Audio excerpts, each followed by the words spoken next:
I assumed my wife, Lisa, would be happy when I told her I didn't have to work all week. I am a heavy equipment mechanic, and unfortunately, I end up working a lot of hours. Lisa had a 3-day vacation planned with her sisters at Lake Winona. They usually rent cabins, and the families spend 3 days swimming, hiking, and having fun around the campfire. I had already told the wife that I wouldn't be able to make it, and she seemed to understand. It was the middle of the week. I make good money, especially on the overtime. I missed most of these outings, so I was really glad when I could get some time off. "Hi, honey. Good news.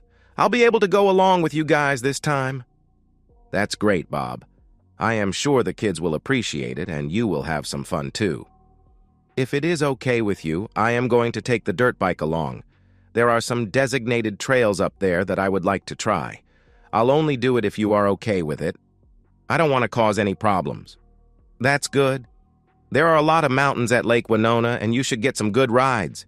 Enjoy yourself." Lisa was preparing supper while I went out to get the dirt bike ready. It wasn't really an off-road bike. It was a 2-stroke that was street legal, but could be used off-road if you didn't get nutty about it. I didn't have too many chances to use it around home. Supper was ready at about the time I got done. We usually ate together every night. Lisa and I had been married for 12 years. We had 3 children. Tammy was 11, Josh was 8, and Terry was 7. We had a nice little frame house with a big mortgage, and things were going great for the Connor family. After supper was cleaned up, the kids settled in for some TV, and I grabbed a shower. Lisa was finishing something up on the computer when I popped in to get out my trail maps. I noticed that she quickly deleted something and logged off when I came into the room. I made out like I didn't see it while I rummaged through the closet. She smiled and left the room, so I quietly hit the shutdown cancel button. After making sure she was downstairs, I opened her mail. There was nothing in the inbox, and if there was, I was sure she would have deleted it. I went to the deleted mail just in case. Lisa was a very cautious person, especially when it came to her emails. I never questioned her about it. She usually double-deleted everything. There was never any record of any incoming or outgoing mail of hers. This time, however, she had been in a hurry, and I noticed she had deleted the file but had not deleted the deleted file. There it was. Change in plans. Bob will be coming up with the family. You can still come, but I will have Karen put you in the last cabin. We should be able to have time together because he will be riding his motorcycle. See you. The message went to dthompson@zebra.net. This was not good. Who the hell was D. Thompson? And why was he coming to our family gathering? What did Lisa's sister, Karen, have to do with setting this up? Lisa was washing some clothes that the kids wanted to take along for the outing, so I pulled her high school yearbook off the shelf. It didn't take me long to locate Don Thompson. There was even a picture of Lisa and Don together at the prom. I was never a very clever guy, and I was never a very suspicious guy. I guess I should have been. I assumed our whole marriage was fine. I met Lisa about 2 years after she had graduated from high school. I was 3 years older than her and had a good job. After going out for about 6 months, I asked her to marry me, and she accepted. Now, I was wondering why. If she was going with this guy in high school and she was still seeing him, why the hell did she marry me? I made a good living, even though I was never very ambitious. I worked hard for my family. I could care less for myself. I always figured it was worth it for them, but now I wasn't sure. I never liked kids, but I loved my kids. I would do anything for them simply because they were mine. I was a very protective father. It was going to be an interesting weekend. The kids wasted no time getting down to the lake. I ended up unloading everything, including the motorbike. Lisa's sister Kathy was there with her 4 kids. The youngest sister, Cora, was divorced and had 3 little ones. Kathy's husband, George, didn't make it. It looked like I was going to be the odd man out for the weekend, except for the extra guy who was going to be in the end cabin. After getting settled in, I noticed a dark green Durango parked by the last cabin. We all had a quick lunch and I announced I was going for a ride. I had the bike all ready and grabbed the video camera before leaving. The bike was a noisy little sucker, and I was sure that Lisa was counting on that, so she could be assured I didn't sneak back. I went about a quarter mile, let the bike idle for a while, and then shut it down. It only took about 10 minutes to walk back to the campgrounds. The three sisters were sitting around the picnic table chatting while the kids were scattered all over the place. About that time, a tall, good-looking fellow who I assumed drove a Dodge Durango came over to the table. All the girls greeted him warmly. After about 10 minutes, he got up and walked off. He went around the cabins and over toward the changing rooms. I started to work my way over when I saw Lisa leaving the table and coming our way. Dawn entered the back way of the ladies' side so no one would notice, and Lisa followed in a little while. I quietly entered the other side and turned the video camera on. I didn't even take the lens cap off because there was nothing to see. I worked my way over to the adjoining wall and could hear them talking. "I am really sorry, Dawn. I had no idea Bob would be coming today. I'll try to make it up to you. He will probably be running around on his motorcycle most of the time, so all we have to do is watch out for the kids." "It's okay, Lisa. I understand. I am a little disappointed, but I am sure it will be great regardless. They are going to have a little sing-along thing tonight by the cabins. I will sneak down to the lake, and we can have a swim together like old times. Kathy will see to it that Bob is kept occupied. I don't know if I can wait that long. Zerania, silly boy, let's see. I think I can take care of you a little bit so you can make it till dark." I could hear the sound of a zipper and some clothes being removed. As Don started to moan, it was evident that he was getting a BJ from my wife. I listened carefully and could hear her slurping and humming as she worked on him. Finally, he started to moan and breathe a little faster. After a few coughs and the sound of spitting, Lisa started to giggle. "Okay, Don, that should hold you until tonight. I have to get back to my sisters." I sat there stunned. I was heartbroken, but what the hell did I expect? I was sneaking around trying to catch her, and I did. I guess I was disappointed that it happened at all, but I knew it was going to. I stayed in the bathhouse another 10 minutes after they left, trying to figure out what to do. It was depressing as hell, and I hated being depressed. I didn't get any video, but I did get 10 minutes of good audio on the camera. I walked back to the bike and then took off on a long, rough ride. I needed something to cool me off. It would be so easy to confront Lisa and have it out, but it was just not my style. Actually, I didn't have a style. I was just non-confrontational about most problems. For 12 years, I thought I had a great marriage, and now I find out I was just a provider for my wife and kids. A necessary convenience. I spent the better part of the afternoon surveying the area around the beach. There was a long, grassy slope going down to the water's edge. The beach was narrow with rocks and woods on the sides. There was a fire pit in the middle, about 50 feet from the beach. Lisa, Kathy, and Cora had taken the kids on a hike up to a local waterfall. I took the time to collect and arrange a lot of wood in the fire pit. I put kindling on the bottom and carefully stacked up some nice dry logs on the side.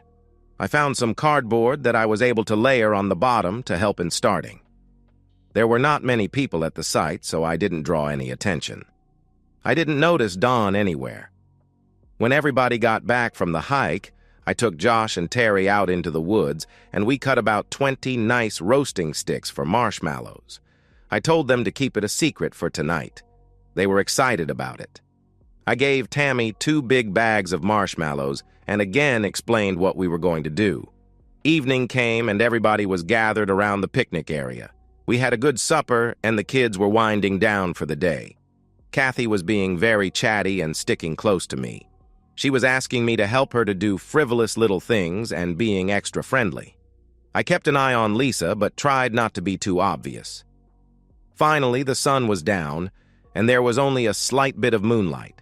There was an ongoing argument as to what we were going to do the rest of the evening, and it looked like ghost stories were winning by a slight margin. All of a sudden, I noticed that Lisa was gone and Kathy was very close by my side. I got a very detailed explanation about how Kathy's husband, George, was redoing their kitchen. She was making a great effort to keep me interested, but my mind was elsewhere. I finally excused myself to go to the cabin for the video camera. Since it was in the opposite direction from the lake, Kathy did not seem too concerned. It was too dark to take any video, so I didn't bother to get the camera. I grabbed 2 cans of charcoal lighters and some wooden matches. By going behind the cabins, I was able to dash down the slope to the beach without Kathy seeing me. There was just enough moonlight to keep me from killing myself. As I got closer, I got quieter. I could make out 2 figures in the water. On the grassy area near the beach was a blanket.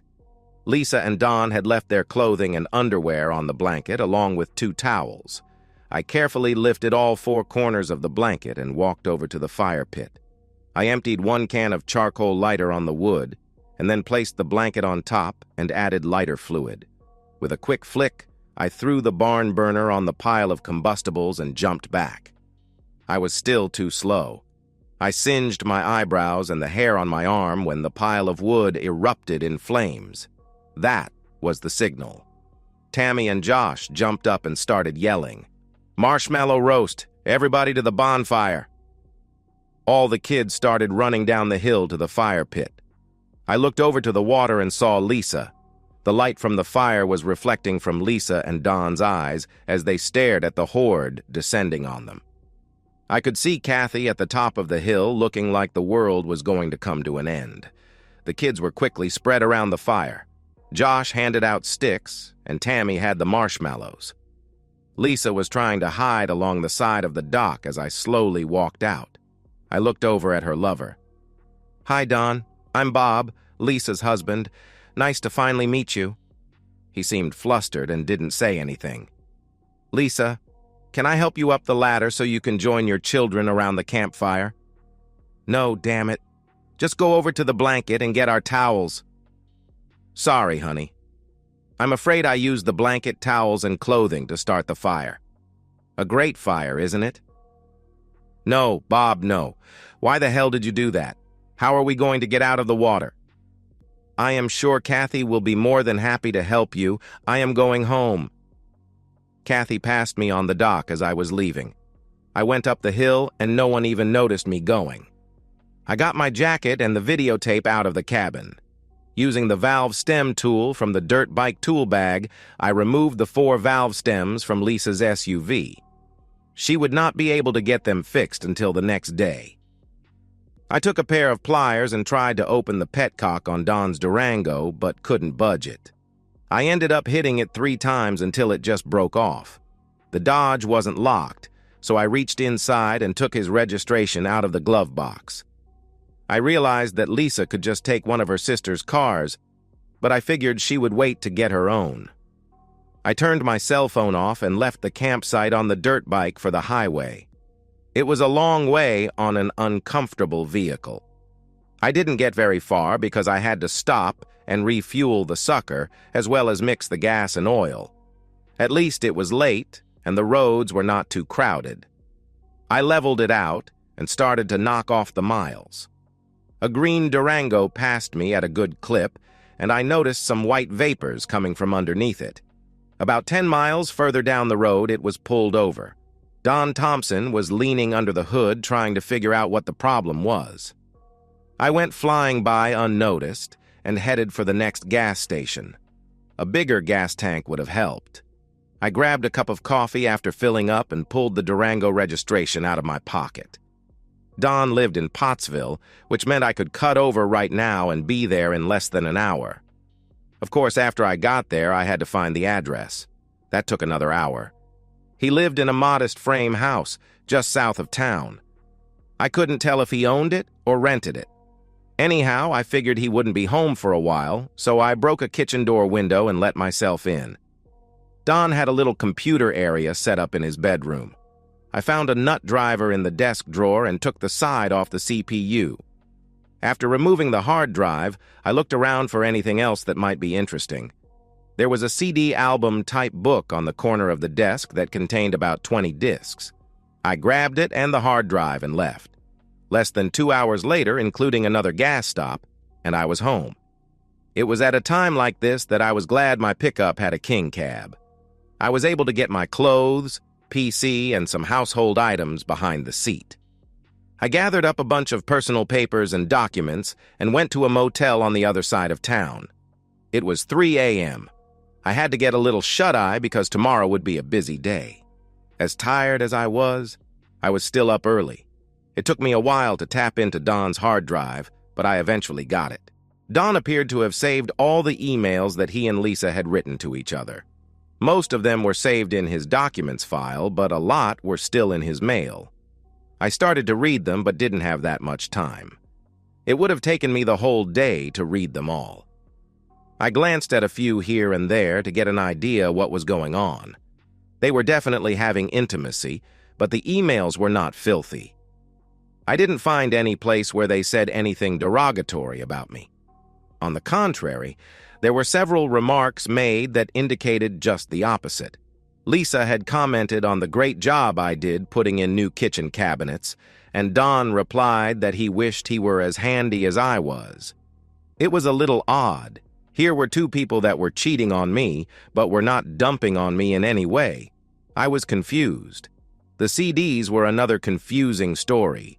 There were no pornographic pictures. There were lots of pictures of them together doing all sorts of things, but not a thing that was dirty. In one set of pictures, her hair was dark and short. That was when she was carrying Tammy. The next set, it was auburn, when she was having Josh. And then long and dark when she was pregnant with Terry. In all the pictures, Don was beaming like a proud father. That really hurt. It was time to get going. I made the usual rounds. First, I closed all the bank accounts and credit cards. I quit my job and collected all my vacation pay and sick leave. I cashed in my life insurance policies and canceled the cell phone services. I made arrangements to have the utilities turned off at the end of the week. I was sure that I was going to miss something, but I did the best I could. I stopped by the family doctor's office and had a nurse take a DNA swab with instructions to send the results to my lawyer. Then I went by the lawyer's office and filled out the papers for the divorce. I told Seymour to give her nothing and offer child support only if the DNA showed them to be mine. At this point, I held out little hope. I left $2,000 in the checking account for Lisa and her kids. I said she could have the house but had to make the payments herself. I left 2 signed power of attorney forms in case he needed them. I signed one form to help her sell the house. Yuba City was a long way from Redding. I had enough money to support myself for a long time, but knew I had to start working to keep from going nuts. I felt pretty certain that I left a few messes behind, including breaking and entering charge in Schuylkill County. I had no idea what things I had skipped out on at home that I was legally responsible for, and didn't care too much. I also wasn't very clever when it came to laying low. My car registration, driver's license, and insurance would be good for a while, but eventually I would have to get myself updated and run the risk of being discovered. Bank accounts and employment could also trigger problems. Every morning, gangs of men looking for day work would be gathered on certain key corners. Potential employers would drive by and pick out the ones they wanted, paying them straight cash on an independent contractor basis. No SSN were required, and no forms needed to be filled out. A day of hard work was rewarded with some untraceable cold cash. I didn't mind the work or the poor pay, but I found that I was unhappy not being able to talk to my fellow workers. I started to pick up a little Spanish and things got better. I ended up being a regular pick by the Sutter Nut Growers foreman. They grew walnuts, almonds, hazelnuts, and pistachios. The work was demanding and did not require me to use too many brain cells. I slept well at night. After about a month, I borrowed a cell phone from one of the supervisors and called my lawyer. He had served Lisa with the papers. She did not want anything from me, but was insisting on some support for the children. She hadn't provided him with any DNA test results. I told him that I would not pay any support for somebody else's kids. Her parents and sisters were helping her with expenses until she could get a job. She had put the house on the market. If everything went okay, the divorce would be final in 4 months. Don Thompson had not turned a report into the Schuylkill Country Police. I guess I didn't have to hide anymore. I spent my evenings reading the emails and looking at the CD pictures. About 4 years ago, Lisa and Kathy took a weekend cruise to Nassau. Lisa spent the cruise with Don Thompson, and Kathy was with another fellow, not George, her husband. I was able to find out from the emails that his name was Richard Witt. It was not a pleasant set of pictures to look at. From the pictures, it became apparent that Lisa and Don shared a cabin. I had loved Lisa and would do anything for her. I had a hard time accepting all the new information that I was finding. How could I have been so stupid? Sutter Nut Growers had 2 big tree shakers. One of them was broken when I started working there, and today the second one broke. The company had to get a serviceman to come up from Sacramento to fix them. They were going to cut the workday short and send everybody home, so I asked the supervisor if I could look at it. It only took about an hour for me to get it up and running. All my amigos were happy because they got to finish out the work shift. I spent the rest of the day working on the second shaker and finally got it running at about 7 that night. Everyone else had left earlier, so the supervisor, John Foreman, offered to give me a ride home. On the way to the house, he offered me a regular full-time job as an equipment repairman, which I immediately took. About a month later, I came home from work and found a budget rental car in my driveway. George Mitchell, Kathy's husband, had found me. He was sitting on the front porch and gave me a half smile as I walked up to the house. I wasn't really happy to see him, but tried to be congenial. "How long have you been waiting, George?" "About 2 hours. I could use a cold beer if you have any." I got us both a Foster's, and we sat down at opposite sides of the Formica kitchen table. "What would be important enough for you to fly almost 3,000 miles to see me, George?" Lisa asked me to come, and her parents sprang for the cost of the tickets. "Okay, let's get started. First of all, what are you trying to accomplish?" "I spent the whole flight out here trying to come up with the right way to approach this. Let me tell you something. Not too many people know about concerning Kathy and me." "Does it concern Richard Witt?" Zrania. "Yes. I guess it wasn't as big a secret as we hoped." I just smiled. "Bob, all 3 of the Spencer girls, Lisa, Kathy, and Cora, wanted big families. It was important to them, and it was very important to their parents. We were married for 2 years and had no luck. The test showed that the problem was mine. I was shooting blanks and Kathy was fine. We didn't want to adopt, and we couldn't afford the artificial procedures. It took a long time, but we finally agreed that we would try and find someone else to get Kathy pregnant. I realize that it sounds bizarre, but we gave it a lot of thought. Richard was a friend from high school. Kathy had dated him and had intimacy with him prior to meeting me. He was one of the ushers at our wedding. I liked Richard, so Kathy and I met with him to explain the problem. He was reluctant at first and only agreed to do it with some concessions." "Concessions?" Zrania. "Richard said he would get Kathy pregnant as many times as we wanted, but he wanted to be able to get together with her once a month and 1 weekend a year. On those terms, he was willing to help until he found a wife of his own. All 4 of our kids are Richard's. About 3 years ago, I was best man at his wedding, and he has not seen Kathy since." "Just how does that relate to Lisa and me?" Zrania. "The same, but different." "I assume you are going to explain that." Lisa and Don Thompson had been sweethearts since junior high school. They had their whole life together planned out except for one problem. Don had a water skiing accident right after they finished high school. He could still have intimacy, but could not father any children. Lisa was devastated. The most important thing in her life was going to be her children.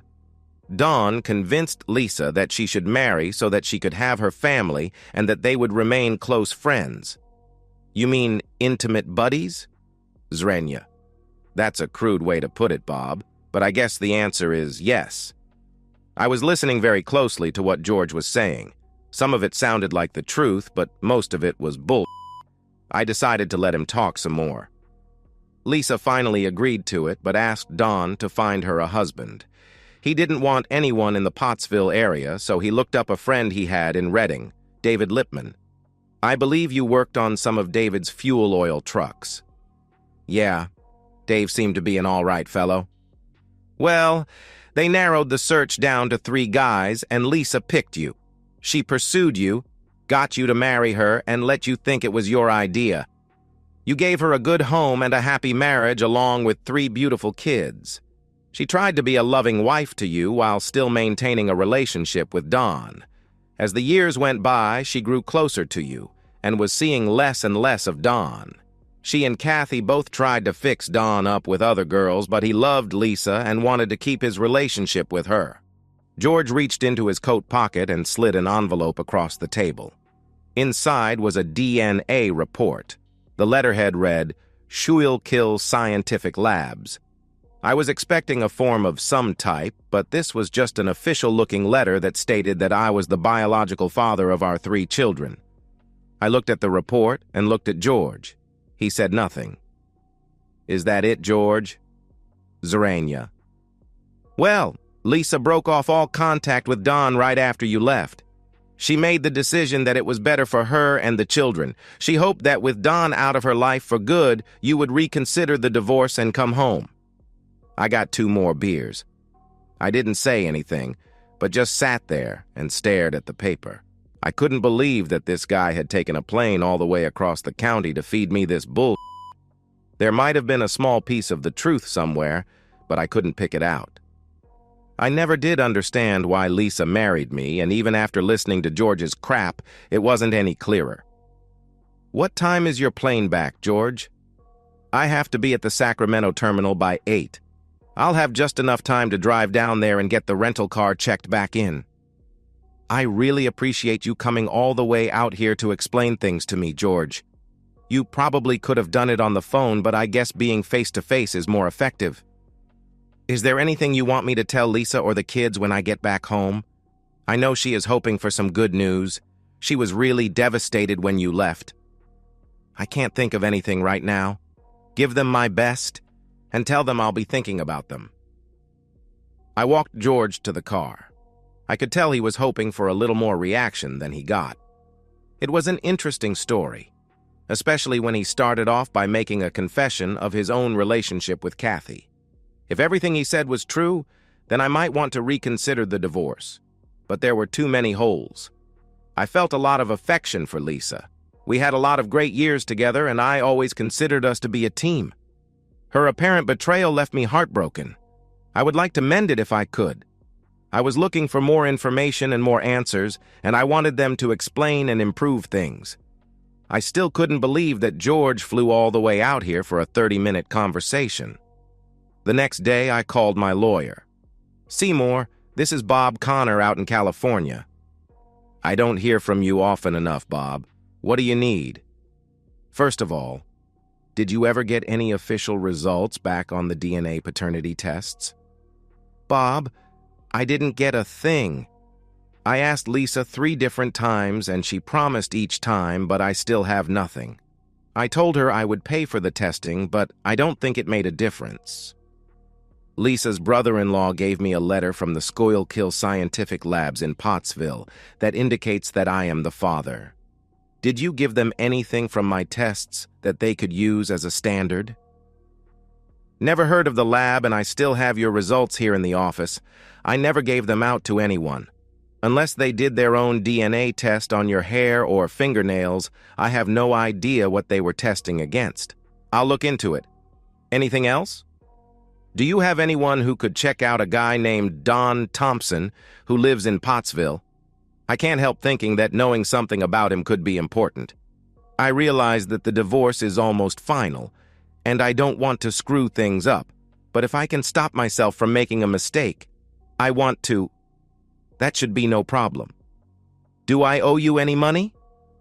Zerania. There is still a nice buffer in your account. I'll let you know if you get close. About a week later, Seymour called and told me that Schuylkill Scientific Labs was a fake DNA facility and had been shut down by the state. He also let me know that Don Thompson made it through high school by the skin of his teeth. He was not too bright and had a hard time holding a job.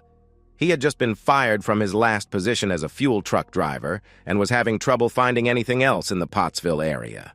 He was reported to be a nice person, but just not too intelligent. That evening, when I came home from work, Tammy, Josh, and Terry came running up to the truck. They were all over me as I tried to make my way to the front porch, where their mother was waiting. "To what do I owe this pleasure? I felt that the children should be with their father, and since you would not come back to Pennsylvania, I decided to bring them here. I have already rented a place across the river in Marysville. Why don't I send out for pizza and we can get settled down?" The kids spent the next hour telling me about their trip across the country. They didn't stop much on the trip, but saw a lot of new and exciting things anyhow. Lisa was quiet and just let the little ones ramble on. I turned on the TV for them, and they started to unwind slowly. Lisa and I cleaned up after the haphazard meal. "Bob, I'm sorry for the way things worked out. I was hoping that George could explain it to you, but apparently he didn't do too good of a job. The day after you found Don and me together, I broke it off with him. It was stupid for me to keep the relationship going as long as it did.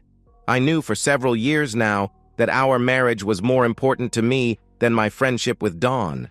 We were together for so long and we were so close that it was hard to sever the ties. I am sorry if that sounds stupid, but I don't know how else to explain it. I haven't seen Don since that day at camp and have no intention of seeing him again. I hope you can realize that it is you that I love and want to spend the rest of my life with.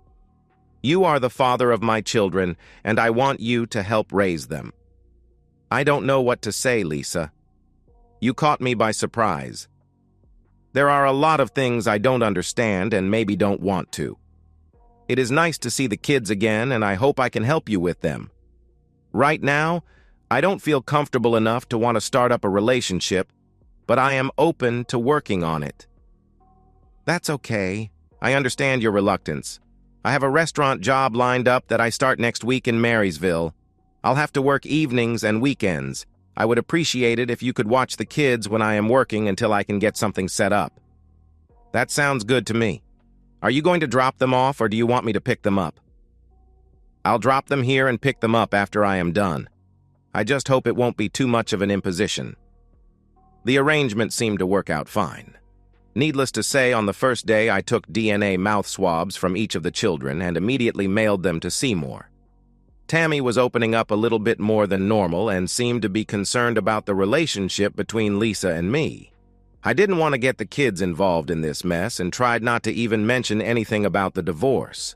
A letter arrived from George, and inside was a newspaper clipping and a note that just said, "For your information, the clipping was a picture of Don wearing a soldier uniform.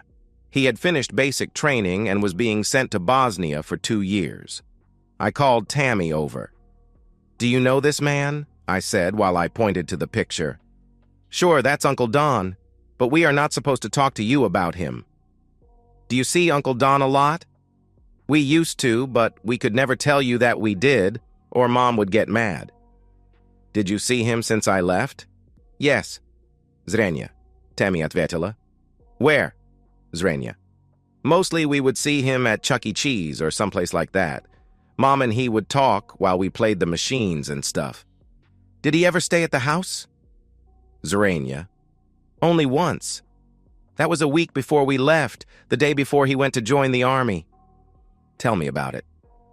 "Okay, but I am not supposed to. He came to the house in a cab. He told Mom he had enlisted in the army and that he was leaving the next morning for Philadelphia. Mom started crying and hugging him. She was saying all sorts of mushy stuff. Josh, Terry, and I went in and watched TV while Mom and he talked. She was crying a lot and saying things that I couldn't understand. We all went to bed and they were still talking. I came down in the middle of the night to get a drink and he was not on the couch. The next morning I looked out the window and he was getting in a cab. Mom was still crying. That afternoon she told us we were going to California to see you. Don't tell Mom that I told you this or she will get real mad at me." "Did your mother cry when I left?" "No," Tammy replied. Things were starting to fall into place. I don't think the newspaper clipping achieved the results that George was hoping for. I was looking forward to some way of getting back together with Lisa, but now I had doubts. I would have loved to confront her with all the information I had and let her explain some things, but I couldn't force myself to do it. I guess I was too much of a coward to start an argument about fidelity with a woman that I loved. I had no reason to believe that Tammy had lied to me, but what she told me contradicted what George and Lisa both had said. It seemed pretty obvious who was lying. I did what cowards always do. I was sitting in the Seattle airport when my cell phone rang. "Dad, this is Tammy. Where are you?" "I am in the Seattle airport, sweetie." "When are you coming home?" Zerania Tammy asked. "Not for about 10 months. I had to sign a contract to get this job, and I will be busy for a long time. Mom is really mad at me for telling you about Uncle Don. We are leaving to go back to Redding as soon as she gets her final paycheck from the restaurant. I think she is mad at you, too. Tammy, I am sorry if I got you in any trouble with your mother. Just remember, you didn't do anything wrong. None of this is your fault, and don't forget that. I'm going to miss you. Josh and Terry will, too. I am sorry you had to go, but I think I understand. I love you, honey. And tell Josh and Terry I love them, too." I called Seymour after Tammy hung up. The DNA results were back. None of the kids were mine. It was another lie from George and Lisa. The divorce would be final in 2 weeks. I told Seymour that I would be sending support money for the kids as long as there were no further problems. He agreed to handle it for me. It is cold as hell in Prudhoe Bay, but at least the knife wound in my back is healing. And that's the end of today's story. If you enjoyed it, please give this video a thumbs up and drop a comment below. Your support helps the algorithm push my content further. If you're new to the channel, don't forget to hit that subscribe button. It really helps me keep creating more stories for you. Thanks for watching, and I'll see you in the next one.